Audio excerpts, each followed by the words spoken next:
Hello everyone, and welcome to the very first CEO Diaries of 2023. I am very happy to be here and happy to be here with Flora, who is our marketing operations director at Future Females. Who better to join me when we are finally opening the doors to the platform and having our first members in and celebrating them. So, Floors, thanks so much for joining. Of course, very excited to be here and very excited to be kicking off CEO Diaries again for 2023. I think we got such awesome feedback from last year, and yeah, I think we've got lots of amazing sessions lined up for this year too. So I'm very excited. Absolutely. I think, for anyone, I can see people joining now on Facebook, on LinkedIn, on YouTube. Hello. Please do say hi. Hi, Olivia from LinkedIn. We are pulling all of your comments and all of your questions in, so we will be able to facilitate this as interactively as possible. So ask your questions. Please do share learnings as well as we go through. The premise of this session is really to take you behind the scenes of Future Females, essentially, and of the glossy launch and the fancy marketing that you're seeing going out on all of our channels, which hopefully you're liking. But this is our real authentic session where myself and often another colleague from Future Females joins and just takes you through what's really happening. What are the tough decisions that we're having to make? What are the strategies we're implementing that are working really, really well that we want you to benefit from as well? And maybe what are some of the strategies that we're just completely falling flat on that we can help you avoid in your own launches as well? Whether you are starting your business, perfect time, or whether you are further on and you're thinking about a relaunch of your products or what your campaigns look like for the year. That is the intention. And before we jump in, it's important to share that there are also prizes.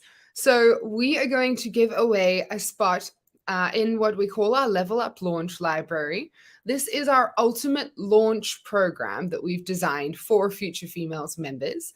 It is a package of information, of training from people who've been there before, and also taking you through what we've done at Future Females, helping you launch on Instagram, on LinkedIn, through sales and partnerships, the step-by-step, our own Trello, our project management board of how we do our launches as well, which Flora actually made and manages. So all you need to do to win the prize is engage. So Nancy and Gugu and Lauren and Temi Tope, thank you for already kicking us off on that front. We're going to award the winner in this session. So towards the end of the 30-ish minutes that this runs for, we will pick the winner and email that prize over to you. So I think, Floors, let's start. I'm so excited for this topic: emails, sales, and fails. It's literally some of our favorite things. But maybe you want to set some context as to where we are at in terms of our launch phase, like what we're actually doing. Yes, of course. So as hopefully most of you know, last year we spent a lot of time working very hard on the new Future Females platform, which has gone live this year. And we thought a lot about how we wanted to open this platform and how we wanted to start introducing members to everything that is in store there. So we've broken it down into several different phases. We had our waitlist phase, we had our early access phase, we've got our launch phase, and then we'll have what we will call our evergreen, which will go into like our daily normal sort of general marketing.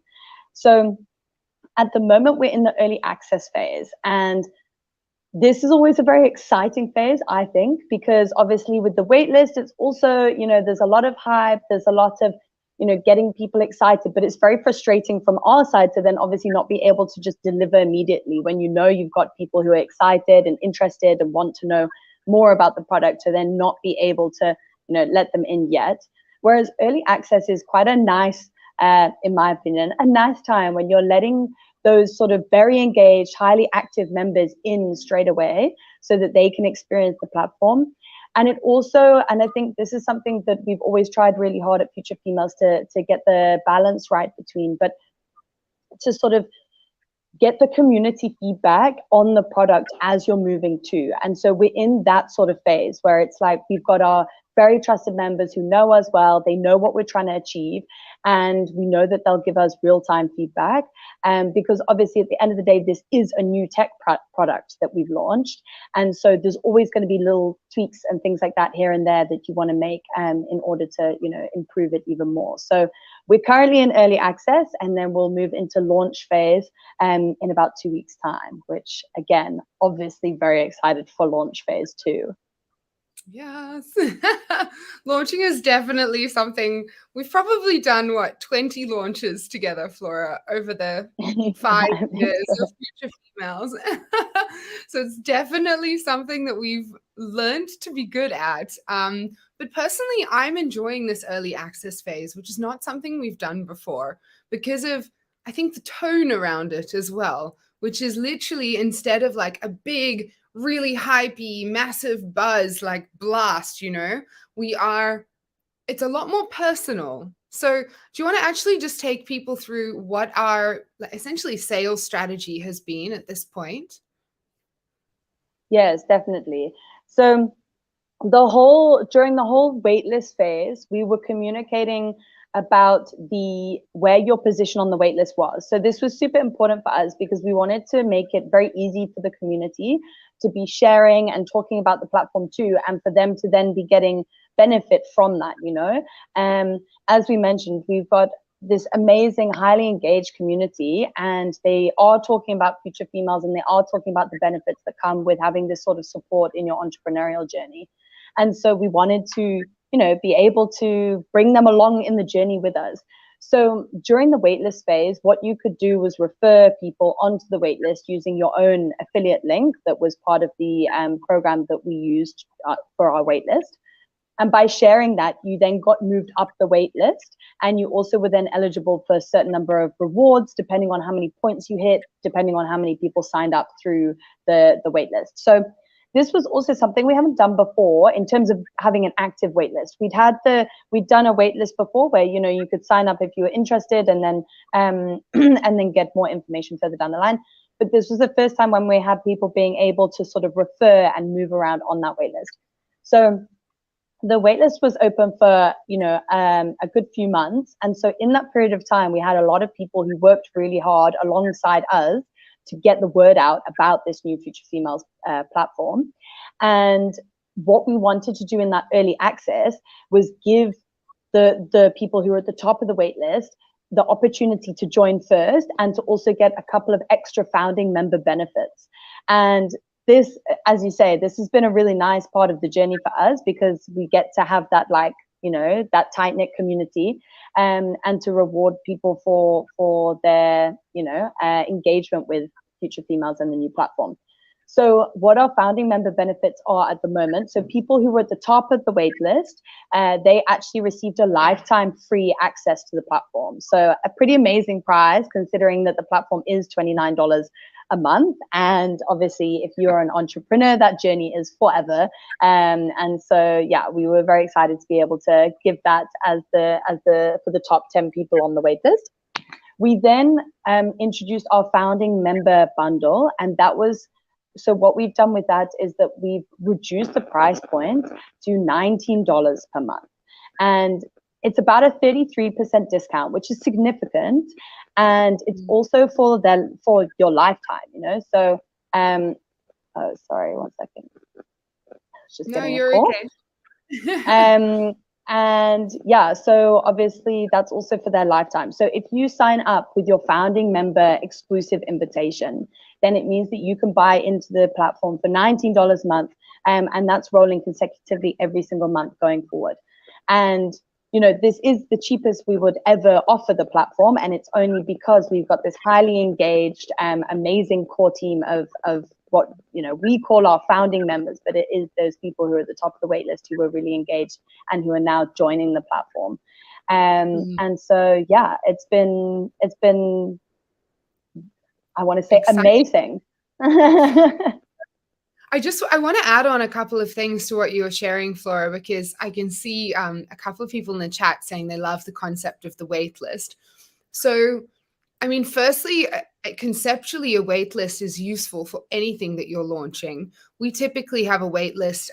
If I'm about to launch my mastermind, for example, which is a high ticket program we offer, I will still always have a wait list just to gauge interest and to start almost segmenting my audience, my followers, putting them onto a list where I know they're already opting in and already interested. Firstly, then you're not spamming your whole audience who aren't necessarily ready, but it also helps you prioritize your energy in terms of who you're focusing on and can then apply that more personal support. The second thing is talking about the incentives on the wait list. Actually, I'll say three things. The second one is if you are interested in the gamified waitlist, the concept Flora just walked through, it's actually not hard to do. I know that it might sound, and yes, we've just built a tech platform, so maybe you would think it's something you have to build, but it's not. We used a tool called Kickoff Labs, and I'll just pop it in the chat for everyone who's interested. And it literally has the gamification built in for you. So you will pick a template from this tool and you will assign your rewards, and it will automatically count the points for you, create pages where your waitlisters can come back and like see what their status is. So definitely don't write it off if it does sound interesting to you and for your business. And then I think the third thing that I want to share around the incentives, and it's relevant because I was just preparing with one of our new course creators last night, actually. Her course is coming through in March, and it's around the topic of purpose. How do you effectively monetize your purpose through your business? And one of the things that we were thinking about is how purpose is such a value add for your customers, but so often you don't think of it like that because it's your purpose that drives you and drives your team. But if I think about our founding members, yes, there's a discount, but also they get to contribute to the direction of Future Females. So as well as being a participant in the community and receiving what's inside the platform, they're also going to be the group that we go to and say, which of these features do you need? Which of these potential new courses is most useful to you? And actually, it's the mission aligned first community members who are joining at the moment, which I think is why there's such a good energy as well inside the platform that we're feeling, Floors.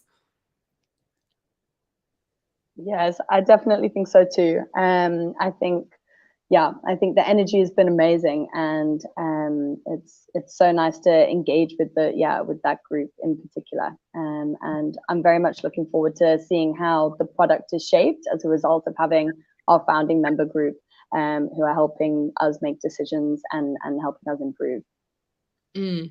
So at the moment we are, I guess, doing 4 different streams of marketing that have come together, right? We've got our emails, WhatsApping stream, our paid ads, and our organic social. Do you want to give a bit of an overview of that approach? Yeah, sure. So obviously it all sort of ties in together, as you can imagine, and it's sort of webbed together beautifully. The highest converter for us has always been email marketing, as I'm sure most people who are marketing online would find. So with that though, there's always a risk with email marketing, and it's something that we've spent a lot of time sort of trying to get around, which is obviously deliverability, and making sure that people are actually receiving your emails. So there's so many factors outside of your control with that one. And you can be getting open rates between like 30 and 50% that you could be happy with, but the reality is you're not tapping into 50% or 70% of your audience.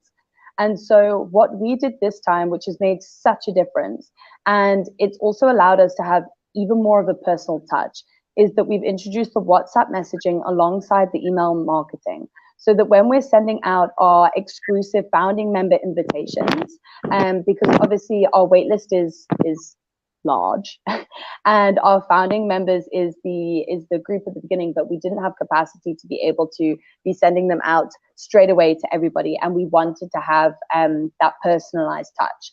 So what we've done is we've sort of batched the first sort of 8,000 on the wait list into our different founding member sections. And so the email marketing obviously works great for sending that out. But then we've coupled it with the WhatsApp messaging.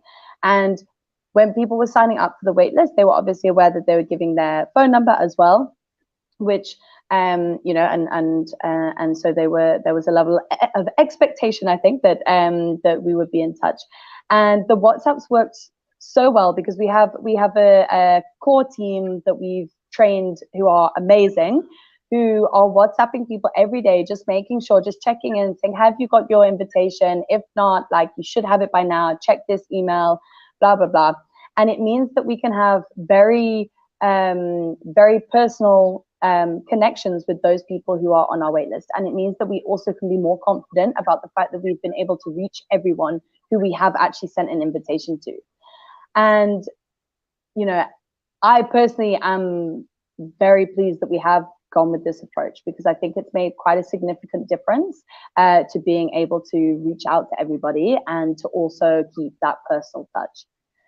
Obviously, because the waitlist has been open for a while, we also then have been running ads in the background to remind people for what the waitlist was, what they signed up for, because we were very aware of the fact that if you signed up 2 months ago, even 3 months ago for the waitlist, you might have even already forgotten. You know, there's so often we like signing up for things online and that you might actually have just, you know, forgotten what it was that you signed up for.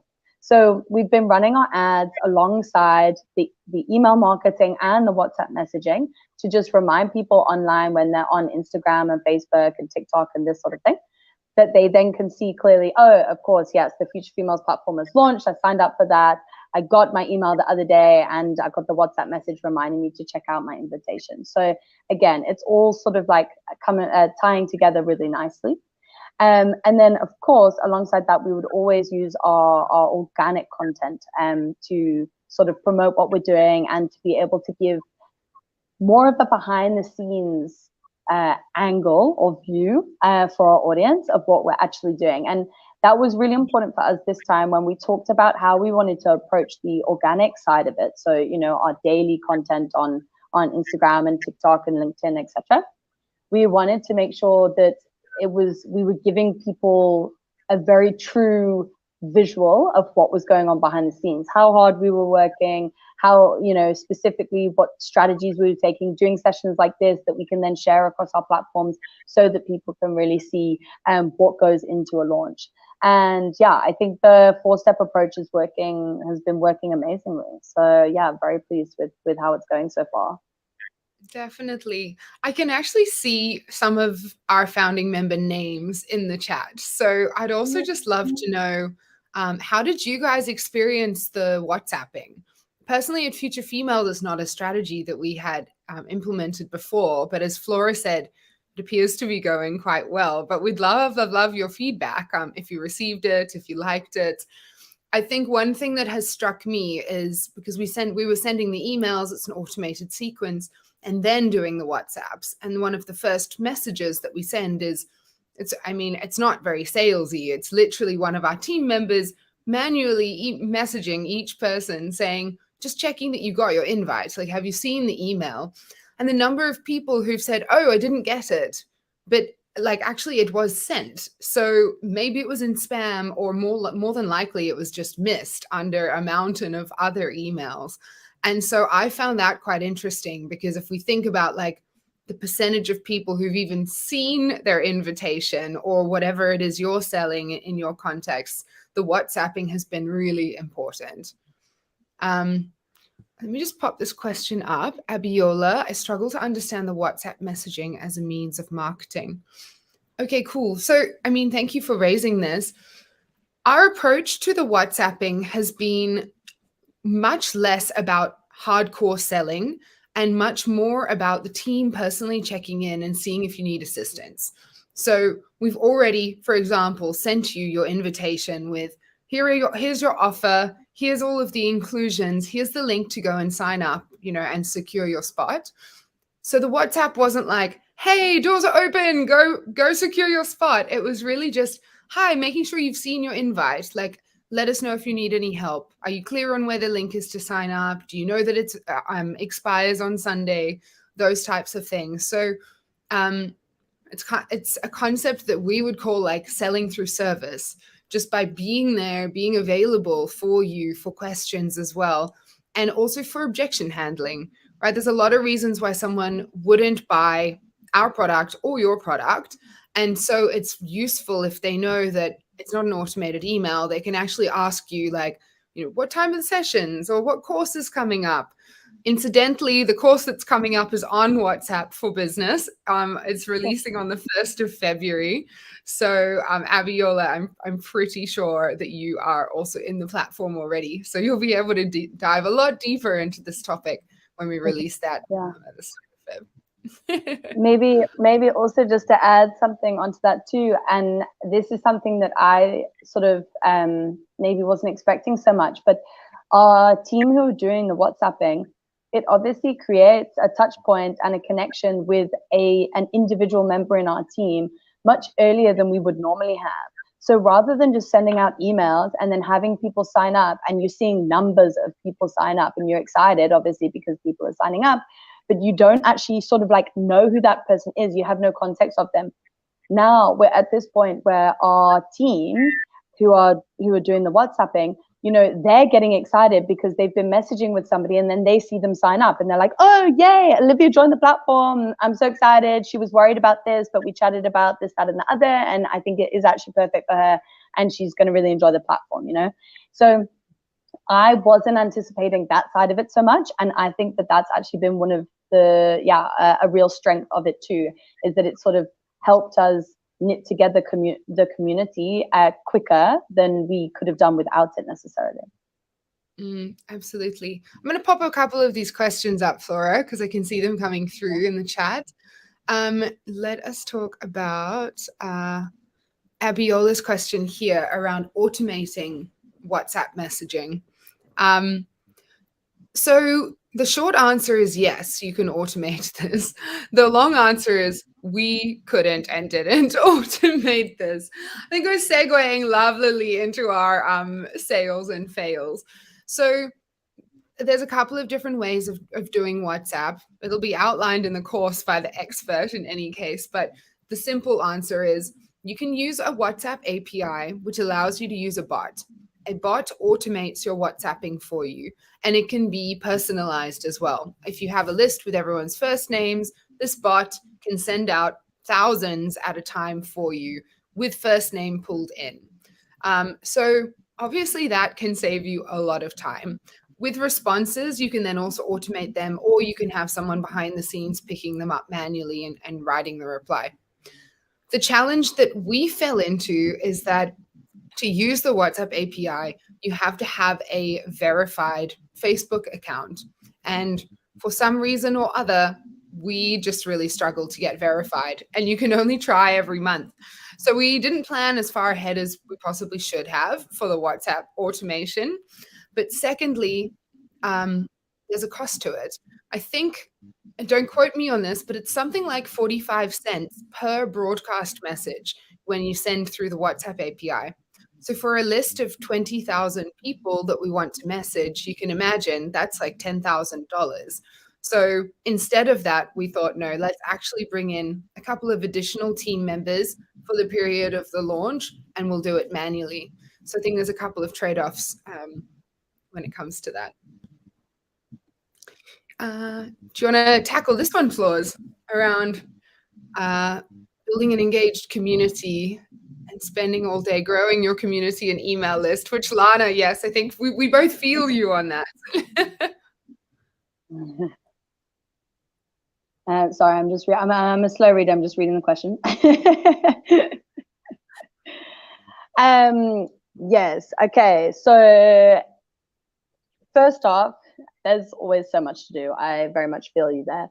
And if you're a one-man band at this point, then it is, it can also feel very overwhelming.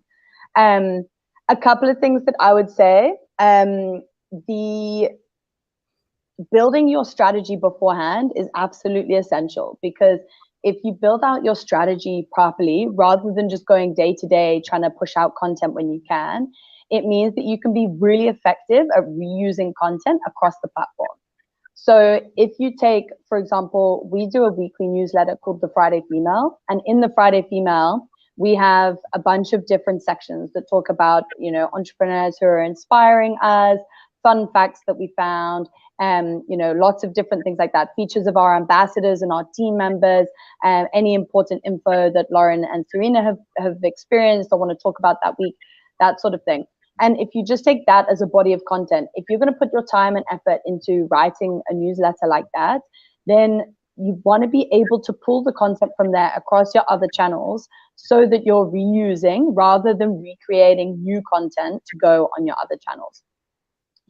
I think that this is something that people sort of know that they, you know, that they should do, but they don't necessarily always sit down and give themselves the time and space to actually then create it. So definitely from a time save point of view, I would highly recommend going with that strategy.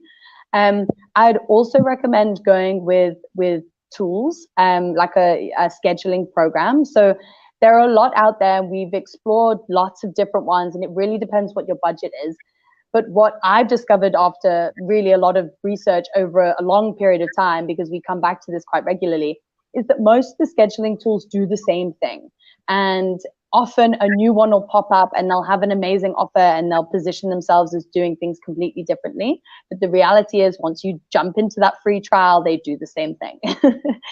And so my advice here is have a play around with the free trials because it is useful. You'll find a tool that intuitively works for you. So for example, we work at the moment with Iconosquare, but there's so many other tools out there like Sendable and all that sort of stuff. And they all have a slightly different way of working, which is why I would say do the trial, because then you can see inside the platform what works for you. And the trials will work well because it gives you the proper amount of time that you would need to connect your platforms, create about a week's worth of content, see how it goes out, see if you think the functionality is good, that if you need to change something or tweak something, you can, all that sort of stuff. And it means that then you can decide, yes, this one's for me or this one's not for me. It also, most of these scheduling tools also give you a report section. So you can actually go back and, you know, for example, monthly, you can look at the sort of content that was working so that then when you're looking at your strategy for the next month and creating a bunch of content for the next month, you can always make sure that you're using data-driven results rather than just being like, oh, I felt like that was a great piece, or I feel like, you know, people really like this sort of thing. Just in terms of the scheduling tool, in case anyone's unclear.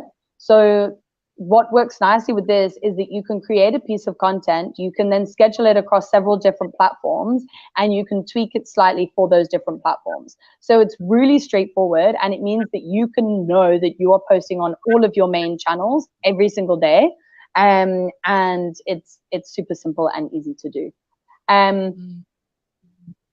That's obviously more from a sort of social media point of view. From an email marketing point of view, I would definitely say it's worth getting a good email marketing tool that you like, and again, using all the insight tools there, and being really consistent with it. So we use ConvertKit. We've used ConvertKit for years. We've tried to actually move to a couple of different platforms whilst we've been using ConvertKit, and we've actually always ended up sticking with ConvertKit. Well played, ConvertKit. So yeah, and the reason it works well for us is that we have our HQ team. We also have our ambassadors who are also sending out emails to their subscribers who are all held together in one place. So we're all trained on ConvertKit. It's very simple and straightforward the way it operates, and it does all of the different things that we would want it to do. And then just to touch on maybe more the content side from the email marketing, obviously, you've got things like your sales flows and your sales emails, and you've got your more organic marketing like your newsletters and your sort of informative educational content. And I think our experience at Future Females has been that it's really nice to have that balance and to actually make sure that you're curating both, because the educational and informative and consistent emails, so for example, your newsletter, what that does is build up a lot of trust and a lot of reliability with your brand, right? So we send the Friday Female every Friday at exactly the same time. And we've been doing that for 4 years. So people who've been with Future Females for, I mean, the company is 5 years old, but we only started about a year in.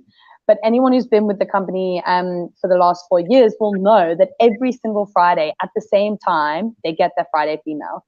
And it just means that they know that we are very consistent, we're reliable, and that we're adding value to their lives every week at the same time.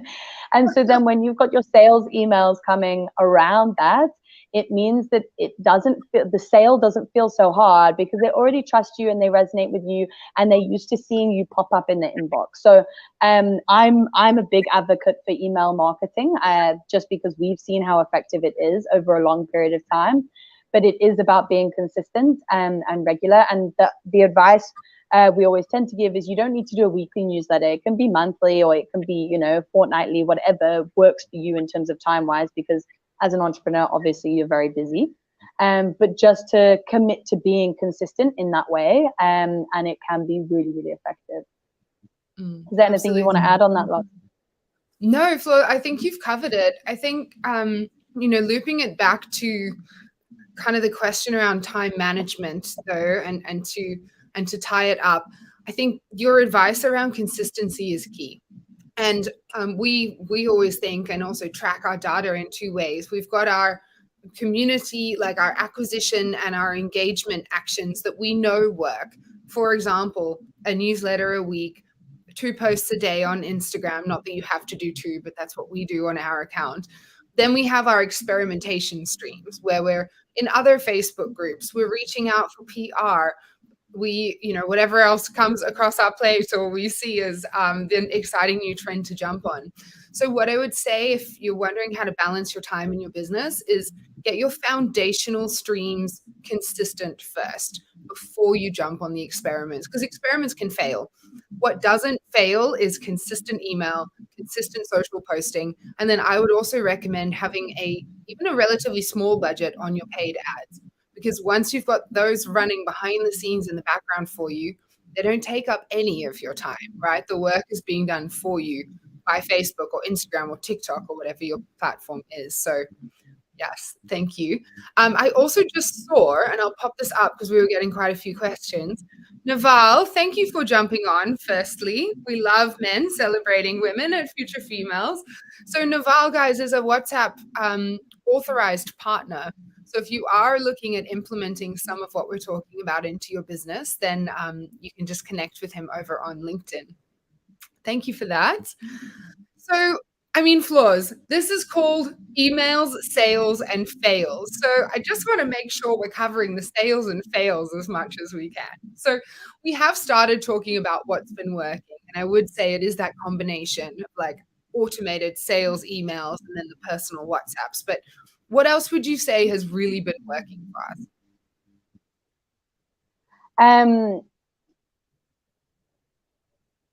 To pick, I'm gonna pick one thing. Something I feel like it's an obvious thing to say, but I'm going with it anyway.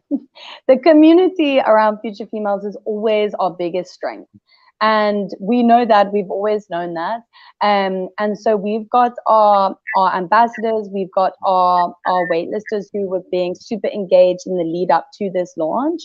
And being able to tap into those people who are like really committed to the brand and really believe in what we're building and also see the vision that we have.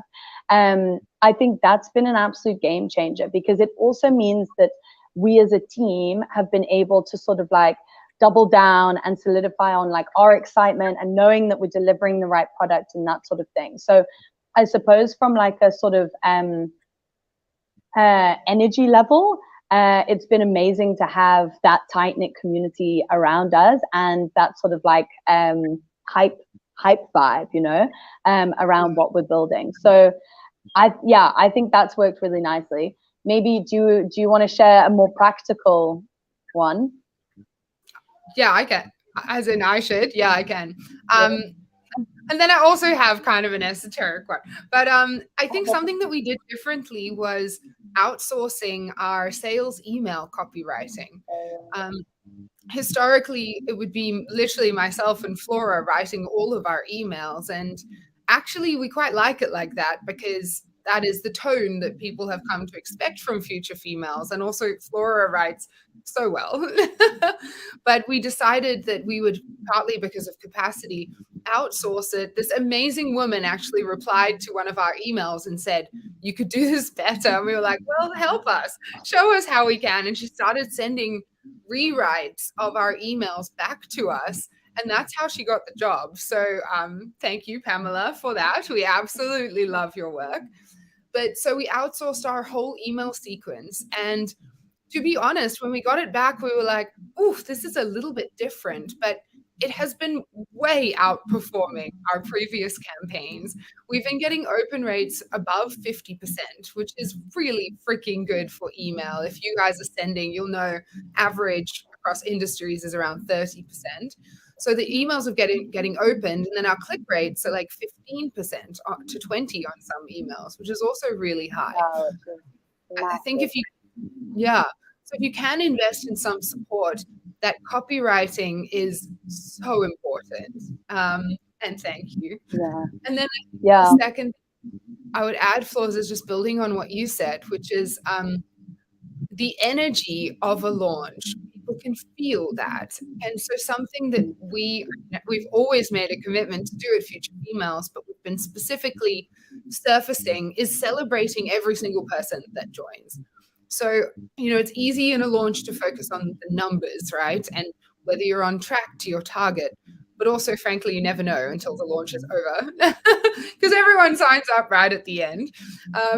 But what I would say is what we're doing, every person that joins, we're in our office, we're writing their name on a post-it, we're sticking them up on our member walls so that they'll always be essentially part of the team, our founding members. And we're celebrating that. We're creating memes, boomerangs, no memes yet, but we'll see how we go. A lot of social content around celebrating those first members. And I think that's so important because then your first members feel valued. And secondly, then other people go, oh, I want to be part of this because it's so positive and uplifting. And I want to be associated with other people and women who have this attitude towards each other. So I think that would be my second thing, Floors. yeah, definitely. And it's such a good one about how well the email marketing's been going. And I think, as Lauren mentioned, just to add quickly on that, as Lauren mentioned, Lauren and I both write, and we've always been the writers for Future Females, really. And I think I just always sort of assumed that when you're in your company, you can write. I'm gonna be bold here and say as best as anyone could write for the company because you know the brand so well. And it's been humbling to realize that I'm like, actually, no, outsourcing your copywriting can be an absolute game changer. And it also gives a fresh voice to your company that maybe you don't have because, we've been doing it for 5 years. And so, yeah, that was a really nice, fresh insight from this launch in particular. Absolutely. It is nice because then we know going forwards that we can keep outsourcing, which is quite a relief, I'm sure, with everything we have planned for the year. S. Marie, let's just answer your question. So S. Marie is one of our Future Females ambassadors. I see Anandi, her co-ambassador, is also on. So they build our community in Pretoria and run events there, workshops, expos as well, where you can actually show your goods. So very excited that you've joined. How many emails would you recommend per month? So maybe Floors, you want to answer per month, but I think I'm going to speak about the sales sequence because we are speaking about the launch. I think that people tend to send too few emails because of the fear of not wanting to overwhelm your audience. But the reality is not everyone is going to open every email. We just spoke about normal open rates being around 30%, right? So already, let's assume people are only opening 1 in 3. And if they're not opening it, they're not seeing your offer. Also, again, massive generalization, but it takes around 7 touch points for someone to know, like, trust your business enough to go and buy from you. And so, yes, you might have been building those touch points up on social media, but for a lot of your audience, you won't have. They're just sitting on your list, kind of waiting to really hear from you. So we follow, I guess it's proven by this point, a strategy we've used for all of our launches, which is, and our launch is 1 week per group that we're inviting in. We send an email a day, and then on Sunday, which is the last day, we send 2 emails. Previously, we've sent 3 on Sunday. I think it's also, and maybe this sounds a little bit harsh, but if someone unsubscribes, it's actually doing you a favor. Because if they're not going to buy from you and you're giving them all of the information that they need to make a really considered decision, then they may as well not be on your email list because they're not interested and you're paying, even though it's incremental, you're paying for that person to sit in your email database. So I would say don't be shy about sending a good number of emails. Period. Yeah. So, I mean, I completely agree with you. And I think this has been, just from a personal perspective, I think this has been an area of marketing in particular that has surprised me based on my personality type, in that, generally speaking, I would say I'm the sort of person that would want to shy away from annoying people or irritating people, which is what people often assume by sending lots of emails. That's what you're doing. And over the last few years of doing so much email marketing, what I've realized is actually you need to be bold. Like, this is your number one selling channel, like 100%. It is such an effective sales channel. And if you're shying away because you don't want to overwhelm people with your emails, essentially all you're doing is shooting yourself in the foot. Because as you said, if somebody actually doesn't like your brand and thinks it's too much, they'll unsubscribe. And that's absolutely fine. They can unsubscribe. And obviously there is a sweet spot. Sending emails every single day, every day of the year is too much. That's definitely overwhelming.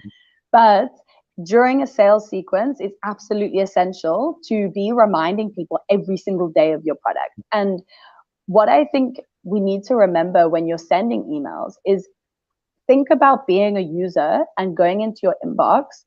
You'll have companies who have been emailing you for years, and every time you see that email, you probably don't open it, but you haven't actually unsubscribed. And when you think of, that industry and you need something to do with that product, that is the first name that comes to your mind. Even if you haven't been opening the emails, that name or that company is the first one that comes to mind, because you've been seeing them in your inbox every, a couple of times a week, whatever it might be. And so don't underestimate the fact that you don't need to be getting the open rates and the click-through rates alone to be making sure that you're also still getting brand awareness and that people are remembering you when they then do want to go and buy your product. So, I mean, if we're talking about a month, I think it does also depend on, like, whether or not you're doing a regular newsletter and how regular that newsletter is. But for something like an informative educational piece, I'm subscribed to newsletters where they send me an email every single morning with like a quick snippet from, whatever industry it is. And so again, it depends what sort of value level you're adding, whether it's just like quick bite-sized chunks or whether you want something to be a little bit more informative and longer form, like a weekly newsletter, or whether you want to do it monthly. So I actually don't think there is like a specific number where you should draw the line. I think it completely depends on your brand and your business and how much time you're putting into your email marketing. Some people, when they're starting a business, they're going to prioritize email marketing as their like number one sales channel and communication channel, in which case they're going to be, they're going to be sending more. Whereas if you, if you feel that your brand is more effective on like Instagram or TikTok, then you're going to focus a bit more there and use email marketing more for sales and for, the kind of like less regular educational and value adding pieces. Yeah, absolutely. So, of course, I realize what the time is. So we probably have 5 to 10 minutes of CEO Diaries left. So I firstly want to do a massive shout out to Rita, who is up at 4 a.m. in Brazil to join us for this session. Yay. Rita, thank you, firstly. Secondly, I see your question and we will come to it just after one more thing. For everyone who's joined, if you weren't on at the start, we do give a prize away. So in 5-10 minutes, we'll be issuing this prize. And it goes to someone who has been asking questions or sharing from their own personal experiences as well. So obviously, a lot of you already are doing that, and we're very grateful. It gives us the energy in these sessions too. But it's not too late to win it. So please do ask or comment. I want to make sure we cover our fails, Flora, as is in the name of this. So would you want to share what's been, one or two of the biggest fails through this experience for you? Yes. So my number one fail that I can't get away from is, it's quite a technical one, but these are the sort of things that you honestly can't predict when you're planning a launch, because there's always going to be little things like this that come up. And I would say to anybody who's launching is like, don't beat yourself up over the little fails that happen along the way, because it is trial and error, and it is you've got to do the thing to work out where you can improve and stuff. So but one of ours is that, so obviously we have this massive wait list, almost 20,000 people on this wait list. And I was trying to download it from the program that we're using to house our wait list, so that we could then start reaching out to people via ConvertKit and via the WhatsApp messaging. And essentially, I was having issues with the formatting of this document. I downloaded it as a CSV. I popped it into Google Drive. I was trying to work out. We were having this issue with the mobile numbers in particular, that they were formatting completely incorrectly, like not even looking like a mobile number. And so the first day of our launch, I'm like, guys, I don't know how we sort this out. I'm like, the only thing we can do is go through manually, go into the program where we're holding our waitlist, get that person's mobile number and put it into this spreadsheet now. So one of our amazing team members, in fact, 3 of our amazing team members very diligently started working on this list. And I think that they got to about 1,000 people. And then I was fiddling around doing something else, and I managed to open this sheet in exactly the right way that we needed the numbers to be formatted. And I was sitting in the office and I was like, guys, I've just worked out how we do it. You can stop what you're doing now.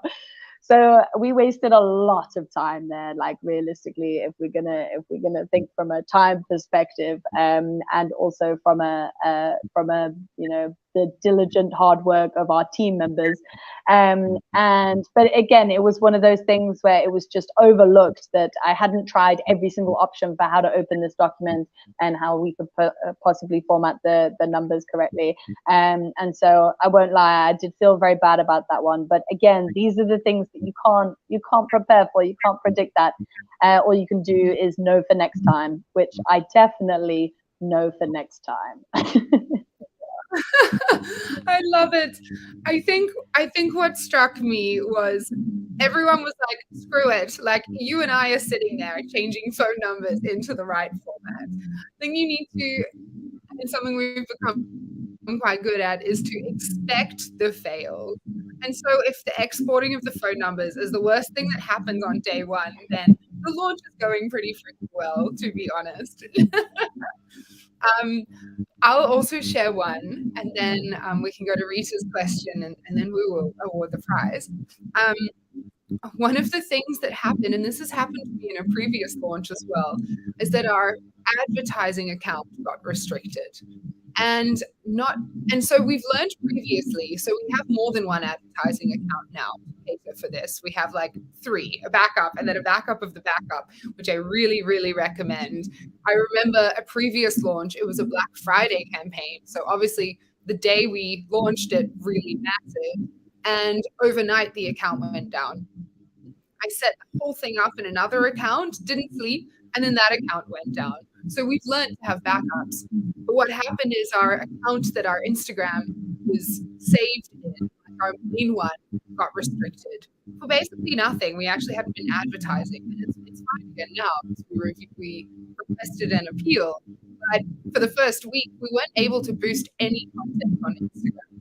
So we could run ads in the background, but the part of our strategy that was like show our organic content to our warm followers was just didn't happen. And for those of you who've had your account restricted, you know how frustrating it is going through that appeal process and waiting. So as I said, fine now, but make sure you have a backup account if you are going to be running paid ads. Anything can happen, and it's out of control, right?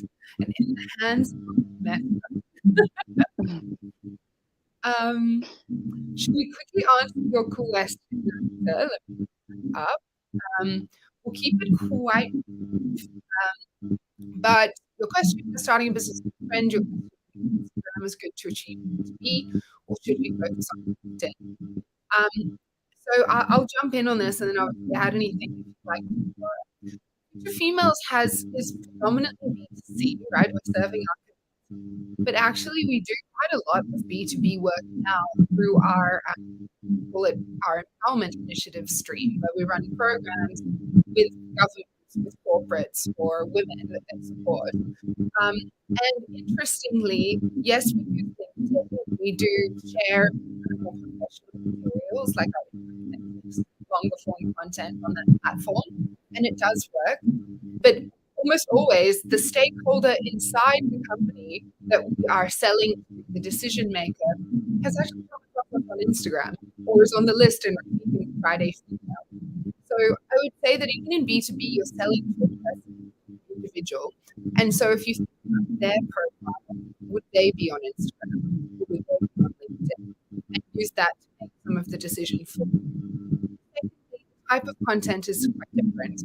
If your business is going to lend itself to visual content or inspirational material, I'm sure being an Instagram user, you've seen the dominance of what works on the platform, then use it. You know, the advice is always good to focus and grow on one channel, but visual is also like video, right? The sooner you start, the sooner you so have capacity. Instagram is a good combination, particularly. Also, advertising is much cheaper on Instagram than on LinkedIn. Our leads are like 5 times cheaper on Instagram. So if your decision makers are on that platform and you're going to do paid ads, it's going to be a lot more cost effective for you to do that. Alrighty. Now we award our winner, Flora. Yay! Remind people the prize while I just pop up the winner. Yeah, so the prize is our Level Up Launch Library, which is an amazing program. It's jam-packed full of everything that you would need to do to level up during a launch of a new product, or if you want to sort of just reignite your brand or anything like that. So we've got in there, I think Laura mentioned at the beginning, but we've got our launch Trello, which is like the process we follow step by step when we're launching a new product or a new area of the business or anything like that. And we've also got things like how to launch on Instagram, how to launch on LinkedIn. We've got tutorials from various different experts, and we've got workbooks and content as well. So it's a really, really nice one if you are starting your business, or you want to launch a new product, or you want to reignite your brand, anything like that. So yeah. Yay. Okay, so the winner of this week of the prize is Temi Tofi. Hopefully I'm saying your name correctly. Congratulations. You were with us from minute 1 of CEO Diaries interacting and just understanding where it sounds like you are in your business journey. I think and hope this program is going to be really, really beneficial for you. So congratulations. Please just send us a DM with your email address and we'll be able to get your prize right over to you. And to everyone else who is on with us, thank you so much for joining CEO Diaries. We are so happy to have kicked this off again. Of course, thank you so much for joining. Of course. Yay. And next week, CEO Diaries is on, but it's actually taking a bit of a different format. I'll be hosting a workshop, the Future Map. So the future map is our, I guess, proprietary Future Females approach to visioning, goal setting, and action planning for your business and your life. I'm sure a lot of you are sick of like, oh my gosh, another place I'm going to go and set goals. But this is a little bit different. What it helps you do is actually discover what your core motivators are. So, what are those things that really drive you, the level below your personality layer? And then, how do you set intentions, goals, and then decide on the actions that are going to move the needle most for you based on your natural core motivators? Basically, how can you tap into the strengths that are already inside you to grow your business or achieve your life goals as quickly as possible? So I'm going to walk you through that process. You do need to just click through and sign up. So keep an eye on your email so we can send out the link for you to join. There's a downloadable workbook as well. It'll be very interactive and an hour-long session helping you leave with your future map documented. So I hope you'll join me next week as I go through that process with you. Awesome. Alrighty. Then that's it. Thank you so much for joining. Rita, obsessed that you are up at 4 a.m. and would love you to join as well. I did see someone saying later. Absolutely. Video, whether you're on Facebook, LinkedIn, or YouTube, it will be stored there as a recording. So please watch later. If you have any questions, just tag us and we'll come back and be able to respond to you in the chat. Perfect. Otherwise, have an amazing week and we'll speak soon. Awesome. Thank you. Bye-bye.